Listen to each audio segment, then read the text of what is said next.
हम लोकतंत्र के अभ्यर्थी हैं। हम यह चाहते हैं कि वो संवेदनशील होकर के हमारी परेशानियों को समझे और हमें जल्दी से जल्दी नियुक्ति दे। और नियुक्ति तो उनको देनी ही है और हम ले करके रहेंगे, हमारा अधिकार है, इसे हम छोड़ेंगे नहीं। और जितनी जल्दी हो सके हम यहाँ नियुक्ति चाहते हैं, वरना ये हमारा धरना चलता रहेगा। नियुक्ति नहीं दे सकते तो इच्छा मृत्यु दे दो। तुमको और कुछ नहीं आता है तो तुम क्यों बैठे हो फिर इस प्रशासन में? इस लाल फीता शाही की चक्की में हमें पीस क्यों रहे हो? हमारा अधिकार है वो हमको दे दो, वो तो तुम्हें देना ही पड़ेगा और हमको लेना है और हम ले करके रहेंगे। नियुक्ति दो, नियुक्ति दो, नियुक्ति दो। तनिष्क ज्वेलर्स अजमेर पहले से भी बेहतर सेफ्टी के गोल्ड स्टैंडर्ड्स के साथ तैयार है आपके आगमन के लिए। सुंदर आभूषण और बेहतरीन कलेक्शन के लिए आज ही अपॉइंटमेंट बुक करें। Visit Tanishq jewellers, India motor circle, Ajmer. बच्चे के साथ में और आरपीएस से हमारा कोई संज्ञान नहीं ले रही है। हम आरपीएस से निवेदन करते हैं कि वो जल्दी इस नियुक्ति को पूर्ण करें और हम बेरोजगारों को नियुक्ति दें। बच्चों के साथ यहाँ आप धरने पे बैठे हो, किस तरह की परेशानी आ रही है आप लोगों को? परेशानी तो होती है ना सब तरह की, क्योंकि बच्चे को लेकर के बैठना कोई आसान काम तो है नहीं। अगर उनको ऐसा लगता है कि आसान काम है तो वो आकर के बैठे। देखिए, उनको पता चलेगा कि धूप के अंदर, इतनी गर्मी के अंदर, सर्दी के अंदर शाम को कैसे बच्चे को रखा जाता है यहाँ पर। और जल्द आपकी अगर मांगे नहीं मानी गई तो आगे क्या होगा? इस धरने को आगे भी इसी तरह से जारी रखा जाएगा जब तक नियुक्ति नहीं मिल जाती। आपका नाम? मेरा नाम सीमा जेठिया। निवेदन करना चाहते हैं कि हम यहाँ पे 7 दिनों से धरना दे के बैठे हुए हैं। 2018 के व्याख्याता के भर्ती के अभ्यर्थी हैं और यहाँ बच्चों को लेकर के परेशान हो रहे हैं। अपने घर परिवार को छोड़ करके भूखे प्यासे धूप में परेशान हो रहे हैं। हम आरपीएससी से ये निवेदन करना चाहते हैं कि वो हमारी बात सुने, हमसे संपर्क करें, हमें जवाब दे। हम लोकतंत्र के अभ्यर्थी हैं। हम यह चाहते हैं कि वो संवेदनशील होकर के हमारी परेशानियों को समझे और हमें जल्दी से जल्दी नियुक्ति दे। इस तरह से संवेदनहीनता दिखाना ये उचित नहीं है, ये बहुत गलत तरीका है।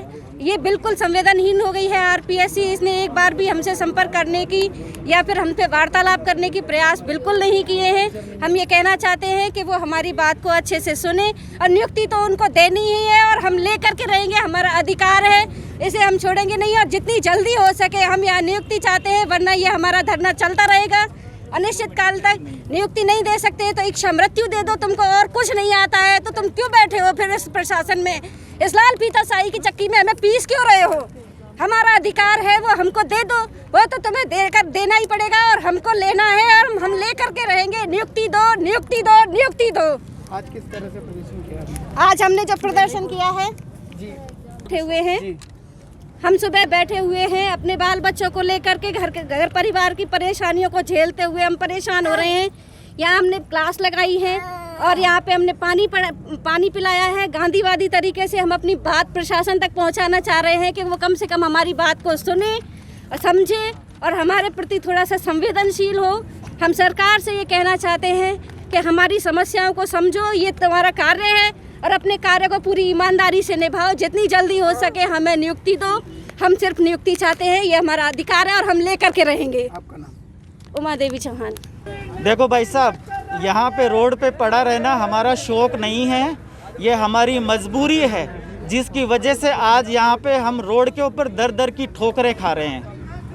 जी, अधिकारियों से मिले आप, वार्तालाप हुई? जी नहीं, हम यहाँ 7 दिन से आरपीएससी के सामने उचित धरने की परमिशन लेके यहाँ बैठे हुए हैं, लेकिन आरपीएससी इतनी असंवेदनशील है कि आज तक उन्होंने हमें अंदर बुलाने की ज़रूरत भी महसूस नहीं की। क्या मानते हैं अगर जल्द आपकी सुनवाई नहीं होती तो आगे क्या करेंगे? अगर ये हमारी सुनवाई नहीं होती तो इस आंदोलन को हम और भी आगे तक लेके जाएंगे और जब तक हमारी मांगें पूरी नहीं हो जाती, जो कि एक जायज़ मांग है। हमने 2018 की भर्ती का परीक्षा का एग्ज़ाम दिया है और आरपीएससी ने खुद ने हमें सेलेक्ट किया है। हम यहाँ पे चयनित बेरोज़गार हैं, हम कोई भीख नहीं मांग रहे हैं और चयनित बेरोज़गार आरपीएससी ने हमें चयन किया है। हम हमारा हक मांगते हैं, भीख नहीं मांगते हैं। ठीक, आपका नाम? अनिल सिंह।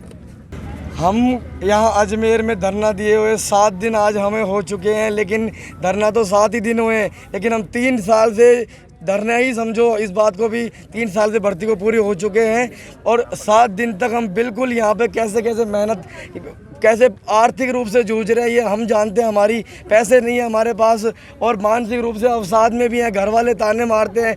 हम कई बार सोचते हैं सड़कों पे पड़े हैं, यहाँ पे चली बुझी रोटी खा रहे, कोई बात नहीं, पड़े रहेंगे। लेकिन 7 दिन हो गए हैं और आगे भी हमें जारी रखेंगे जब तक कि हमारे नियुक्ति आदेश जारी नहीं हो जाते हैं। हमें ज़रूरत पड़ेगी तो क्रमिक रूप से हम अनशन भी चालू कर देंगे जल्दी। अभी उसकी भी पूरी तैयारी हमने कर ली है। अनशन के साथ अगर हमें लगा भूख हड़ताल भी करनी चाहिए तो हम वो भी बैठेंगे। जो भी गांधीवादी तरीके से, संवैधानिक तरीके से धरने का हम काम कर सकते हैं, क्योंकि शिक्षक लोग हैं, वो काम हम ज़रूर करेंगे। हम अब हमारी आवाज़ को दबने नहीं देंगे, हमारे साथ किसी भी प्रकार का अन्याय नहीं होने देंगे। मैं आप सभी को बता देता हूँ, सरकार तक हमारी बात पहुँचाओ। हमारा कोई धनी नहीं है यहाँ पे।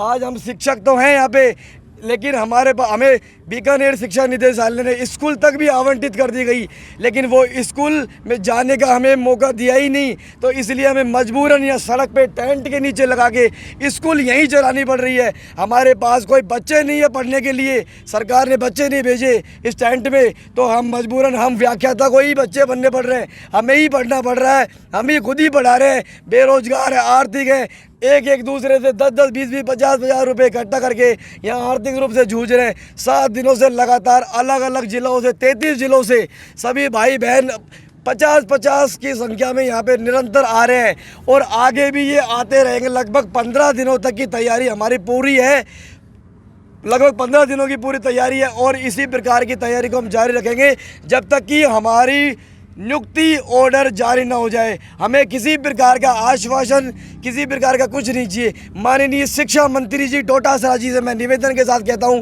आपने जितनी तत्परता और संवेदनशीलता के साथ में हमारी भर्ती प्रक्रिया जिस प्रकार से कंप्लीट होने की कगार पे पहुंचाई, एग्जाम करवाया, उसके लिए धन्यवाद। लेकिन आज भी आक्रोशितों में रोष है। माननीय मुख्यमंत्री जी से मैं कहना चाहता हूँ, आज भी इन बेरोजगार युवा, चयनित बेरोजगारों में रोष है इस चीज़ को लेके। सिलेक्शन हो गया, फाइनल रिजल्ट आ गया, सब कुछ हो गया, फिर भी हम टेंट में या स्कूल खोलने को मजबूर हो गए। तो इससे शिक्षा मंत्री से निवेदन है, जिस प्रकार से तत्परता दिखाते हुए एग्जाम करवा दिए टंकी आंदोलन के बाद भी, उसी प्रकार हमारे नियुक्ति आदेश जल्द से जल्द करवा दिया है। हमारी क्या गलती है सबकी, जो हम कोर्ट के बीच में और आरपीएससी के बीच में, सरकार के बीच में पिस रहे हैं। हमने मेहनत करी है, पढ़ाई करी है और सिलेक्शन भी करवाया है, वो भी इनके मापदंड और नियमों के हिसाब से, आरपीएससी के मापदंडों के हिसाब से जो इन्होंने तय कर रखी है। एग्जाम लेंगे, उत्तर कुंजी जारी करेंगे और आपत्तियां लेंगे, सब कुछ फॉलो करके हमें सफल घोषित कर दिया जाता है। अब माननीय न्यायालय द्वारा आदेश आता है, आरपीएससी को स्वतंत्र छोड़ा जाता है कि आप लोग देख लो। अब आरपीएससी इस बात में संज्ञान क्यों नहीं लेती है? इस बात को हम किसके पास अपना टुकड़ा रोएं? क्या सिस्टम का फेलियर नहीं है ये? आरपीएससी की मजबूत प्रणाली क्यों नहीं है? जो वाद विवादित क्वेश्चनों पे होता है उसके बाद और भुगते कौन? हम चयनित सफल अभ्यर्थी, हमें नियुक्ति आज तक नहीं मिली है। मैं फिर बता देना चाहता हूँ, आरपीएससी की कार्य प्रणाली कैसी भी हो, लेकिन कहीं ना कहीं सिस्टम फेलियर है। और माननीय शिक्षा मंत्री जी, सरकार से मैं निवेदन करना चाहता हूं कि इस चीज़ को जल्द से जल्द संज्ञान में लगे, हल करवाएं। मुझे कोई आपत्ति नहीं है शिक्षा मंत्री से, उन्होंने एग्ज़ाम बहुत अच्छे से करवाया, लेकिन अब हम आक्रोशित हैं और सारे लोग सड़कों पे माननीय मुख्यमंत्री जी के सामने निवेदन के साथ में उतर चुके हैं। पीछे हम नहीं हट रहे। धन्यवाद। नाम आपका? श्री राम सैनी,